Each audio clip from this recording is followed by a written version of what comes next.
Olá, seja bem-vindo à nossa aula. Vamos dar continuidade aos indicadores fundamentalistas e vamos falar agora sobre rentabilidade. O que seria rentabilidade inicialmente? É a capacidade da empresa de ser lucrativa. Porque também nada adianta uma empresa ela vender muito, está vendendo bastante lá, mas não é uma empresa lucrativa. A empresa ela faz um investimento numa fábrica nova, mas não consegue ser lucrativo. Então a gente consegue identificar isso através dos indicadores fundamentalistas. Olha que beleza. E quais são esses principais indicadores fundamentalistas? Vale destacar aqui também, não me recordo se eu comentei anteriormente, mas perdão se eu já tenha comentado, mas vou reforçar aqui, caso eu já tenha comentado, mas eu acho que eu não comentei não. A gente tem vários indicadores fundamentalistas. Aqui a gente vai abordar os principais, aqueles a quais a gente precisa olhar. Tá? Você pode olhar mais? Pode, mas pelo menos esses daqui você tem que olhar. Então sempre procure aprender mais sobre os indicadores, tá? Ler sobre contabilidade para entender um pouco mais sobre contabilidade. Então se você quer se tornar um grande investidor aí no futuro, uma pessoa que entende muito, estude muito sobre contabilidade e estude aí automaticamente sobre os indicadores fundamentalistas, que assim a gente vai conseguir compreender melhor sobre a linguagem dos investimentos e vão conseguir entender um pouco melhor sobre as empresas. Então aqui eu vou trazer os principais, aqueles que eu particularmente olho todos eles, não deixo escapar nenhum desses daqui, tá? Eventualmente eu olho um ou outro, mas são menos significativos perto desses que eu estou trazendo aqui durante este curso. Então vamos lá.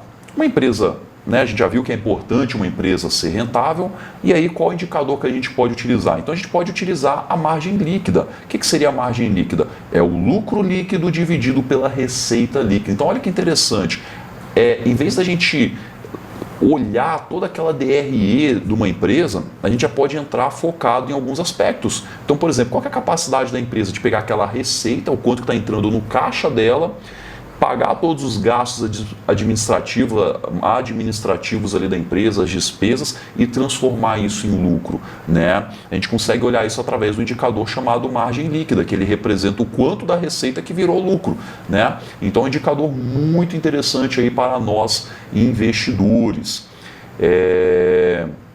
E o que acontece? Esse indicador, muitas vezes uma empresa que do mesmo segmento, onde ela tem uma margem líquida muito acima da sua concorrente, geralmente ela tem vantagens competitivas. Como assim vantagens competitivas? Vamos imaginar, por exemplo, a Coca-Cola e alguma outra concorrente ali, né? A Coca-Cola ela é disparada uma marca muito mais forte do que qualquer outra concorrente, pelo menos no refrigerante, né? No Coca-Cola, porque a Coca-Cola ela é dona de várias outras bebidas, não somente o refrigerante Coca-Cola, mas também várias outras bebidas, inclusive bebidas saudáveis, vamos dizer assim, tá? Então a Coca-Cola ela tem muitas bebidas ali dentro da sua marca Coca-Cola. Mas vamos imaginar aquele refrigerante, né? O refrigerante ali Coca-Cola tradicional. Não tem nenhuma outra marca que está junto ali com ela. Então ela consegue vender muito mais caro. Então ela vai ter uma margem de lucro líquida superior aos outros concorrentes. Isso que a gente chama de vantagem competitiva, entende? Então é uma empresa que ela pode ter, tem vários outros tipos de vantagens competitivas, tá? Essa é apenas uma das formas que eu estou citando aqui, e a Coca-Cola ela tem uma delas. Então isso é legal. É legal também porque empresas com margem de lucro alta, se ela estiver passando por uma crise, for taxada pelo governo, sofrer algum tipo de repressão, enfim, alguma coisa ruim, como que ela tem a margem de lucro alta, ela perde um pouco. Mesmo assim, ela continua sendo lucrativa. Olha que interessante. Diferentemente de uma empresa onde a margem de lucro é muito baixa, a margem líquida é baixíssima. Essa empresa ela pode sofrer muito, né? Se ela tem um aumento considerável ali nos seus custos, pode ser que essa empresa ela rode no prejuízo, né? Então, dê uma olhada ali na margem líquida da empresa, tá? Empresas com margem baixa é ruim? Não, não é ruim, mas é um negócio mais arriscado.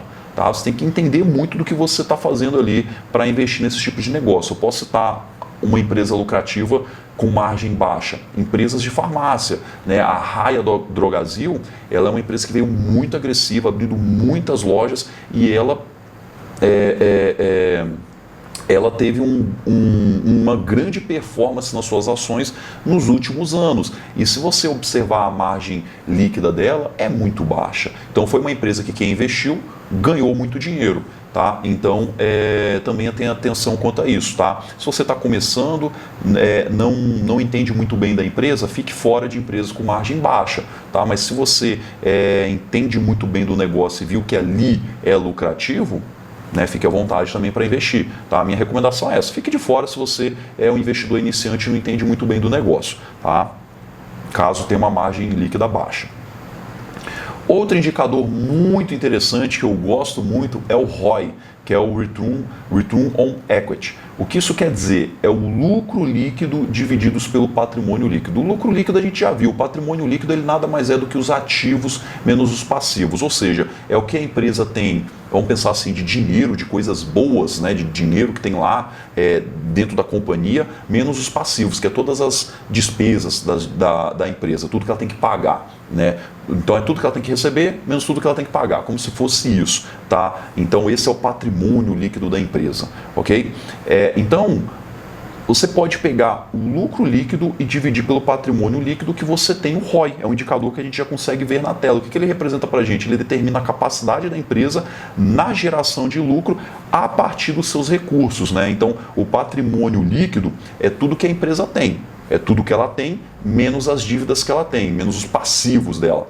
Então, se você olha para tudo que a empresa tem e o quanto que ela gera de lucro com isso, a gente consegue ver bem qual que é a lucratividade dessa empresa, qual que é a rentabilidade dessa empresa. Então o ROI, ele mede muito isso, qual que é o retorno sobre o patrimônio líquido da empresa. Basicamente é isso, né? A tradução quer dizer isso. Então, quanto que essa empresa está tendo de retorno, qual é o lucro líquido dela através do que ela já tem ali, beleza? Isso é muito interessante. E aí, paralelo a isso, nós conseguimos também identificar através do conjunto de ativos, não somente em cima do patrimônio líquido, mas em cima do conjunto dos ativos, que é o ROA. Tá? O ROA ele é o Return on Assets, que ele é o lucro líquido sobre o ativo total da empresa, que é o quê? É o quanto uma empresa é rentável em relação ao seu conjunto de ativos. Ele é bem parecido com o ROI, mas ele é um pouquinho diferente ali, porque ele também, indiretamente, ele consegue medir a eficiência dos gestores. Qual a eficiência dos gestores